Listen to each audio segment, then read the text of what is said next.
वसई-वेरांमध्ये ईडीकडून 13 ठिकाणी छापेमारी सुरू करण्यात आली आहे। बहुजन विकास आघाडीचे माजी नगरसेवक सीताराम गुप्ता यांच्याशी संबंधित ठिकाणी ईडीनं ही छापेमारी केली आहे। सीताराम गुप्ता यांच्यावर ईडीकडून मनी लॉन्ड्रिंगचा गुन्हा देखील दाखल करण्यात आला आहे। अनधिकृत इमारती उभ्या करून सामान्यांची फसवणूक केल्याचा आरोप त्यांच्यावर आहे।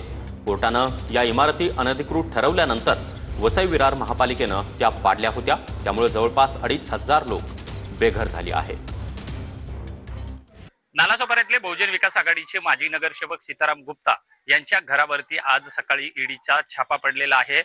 मी आता त्याच नालासोपारा पूर्व संतोष भवन या परिसरामध्ये आहे। आपण बघू शकता की हे त्यांचं चाळीमधलं हे त्यांचं घर आहे आणि या घरामध्ये याच ठिकाणी ते राहत असतात आणि याच ठिकाणी ते ईडीचे जे छापे आहेत सकाळपासून हे अधिकारी जे आहेत पूर्ण या ठिकाणी त्यांच्या घरामध्ये कसून चौकशी करत आहेत।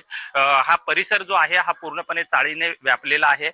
जे नालासोपारा वसंत नगरी परिसरामध्ये या ठिकाणी 41 इमारतीची मोठ्या प्रमाणामध्ये तोडक कारवाई झालेली होती। जवळपास 7,000च्या वर जे नागरिक जे आहेत या तोडक कारवाईमध्ये बेघर झालेले होते आणि तो जो सर्व बांधकाम जे आहे हे सीताराम गुप्तांनी केलेलं होतं आणि या प्रकरणामध्ये ईडीकडे याचा पूर्ण तपास गेलेला होता। ईडीकडे तक्रार दाखल करण्यात आलेली होती। त्यामुळे आता या सर्व ईडीच्या चौकशीमध्ये काय नेमकं निष्पन्न होतं हे पाहणं तेवढंच महत्त्वाचं आहे।